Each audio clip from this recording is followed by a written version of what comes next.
Welcome into another edition of Press Coverage. Dan Hope joined by Andy Anders inside the Woody Hayes Athletic Center, where we finally learned who Ohio State's starting quarterback will be, and that quarterback will be Kyle McCord. Yes, I've leaned Kyle McCord since the spring, but this was obviously a true competition that played out, and one that seems to be ongoing in certain ways. Day said that Devin will play against Indiana, but on the whole, it was Kyle's consistency over the last 2 weeks, and it's what Day has talked about all fall camp, right? This quarterback doesn't need to do anything spectacular. It was the little things, the decision making, taking care of the football that was going to win out in the end, and that consistency element is what seems to have won McCord, at least against Indiana, the starting quarterback job. Yeah, it's interesting because I think we kind of had a feeling coming into today that he'd probably name someone as a starting quarterback, but he probably wasn't going to name them a starter for the entire season. And that's pretty much what happened. Now, I do think it's interesting that Ryan Day made the point about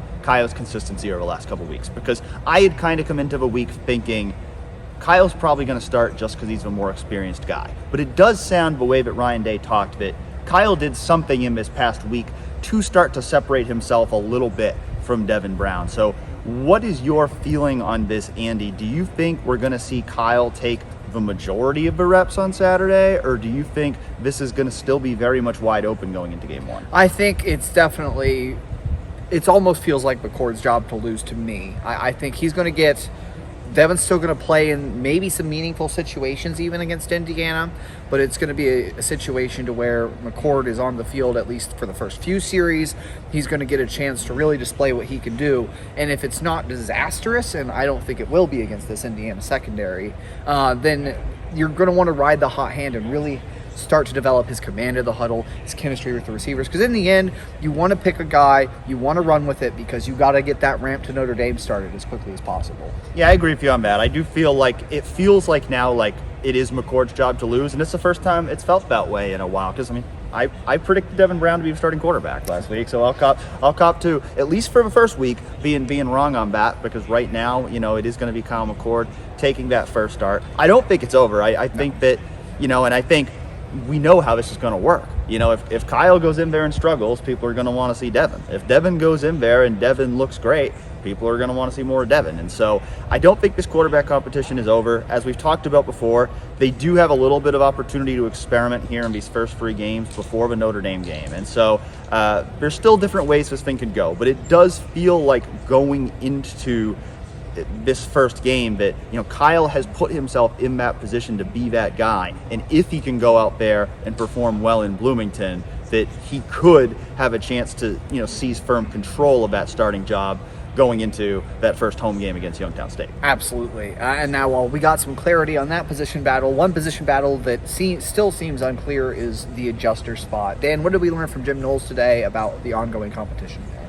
Yeah, so I asked Jim Knowles, or other people asked Jim Knowles too, about that position, and he said that nobody has emerged quite as the starter there yet. And he admitted to me when I asked him, I said, do you feel uncertain about that? Is it concerning that you're going into that first game without one guy? And he's like, yeah, if I said anything else, it would be BS. But we do want to have one guy we feel really good about at that adjuster spot, and we don't have that guy yet. So that is a bit of a concern. Now, the good news is they do have 3 guys they feel like can play there, and Jayden Carter, Josh Proctor, Malik Hartford. Lots of excitement about Malik Hartford right now and what he's doing as a freshman, but I don't think they necessarily want to thrust a free safety into the starting job immediately there. And so I still tend to believe that this is Jayden Carter's job to lose, but the fact that he hasn't won that job yet suggests that there's something they haven't seen from him yet that they're still looking to see. Because this is a guy who started 28 games at Syracuse. So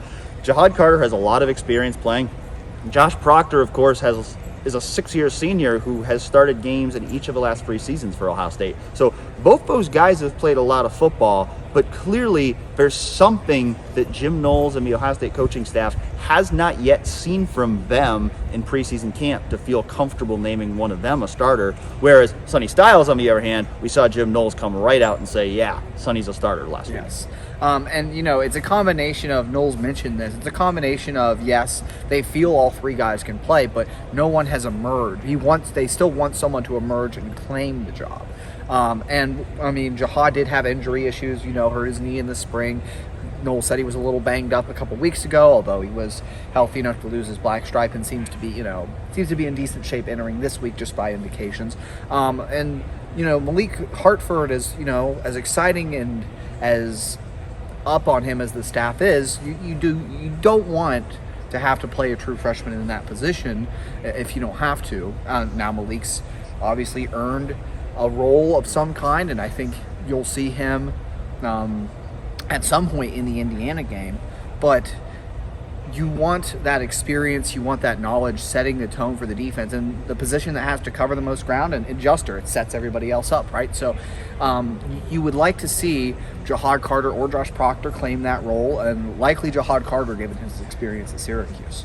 One position that we did gain some clarity on Tuesday was the kicker position, as Ryan Day said that Jayden Fielding will be the starting kicker for the Buckeyes to start the season. That lines up with everything I had heard all offseason, that Jayden was likely to be that guy at the kicker spot. I know that comes as a surprise to some people because Parker Lewis was brought in last year from USC as a scholarship guy, a guy who had been the field goal kicker at USC for 2 years. And so to see a walk-on beat him out for that job certainly may not have been the expectation a lot of people had coming in, but Jayden's a guy that I think they really like, that he was the kickoff guy all of last season. He was, he never actually kicked in a game, but he was their number 2 field goal guy. If you'd see him at practice, he was the guy taking those reps behind Noah Ruggles. And so I think Jayden Fielding's a guy that they feel pretty good about. Still a big unknown there because he's never kicked a field goal in a collegiate game, but for now, he is going to be the guy handling both field goals and kickoffs for Ohio State. Yeah, and we saw he has a strong enough leg at bowl practices for the Georgia game last year, right? He was kicking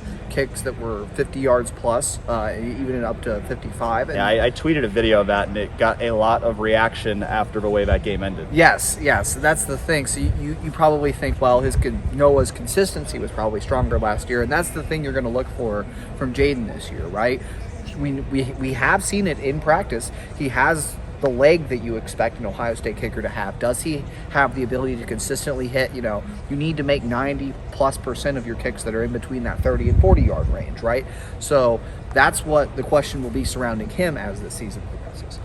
Thanks again for tuning in to another episode of Press Coverage. Ohio State plays on the road at Indiana to open its 2023 season, 3:30 p.m. Saturday on CBS. We will be there in Bloomington. Stay tuned at 11warriors.com for all of our coverage leading up to, during, and after Saturday's game.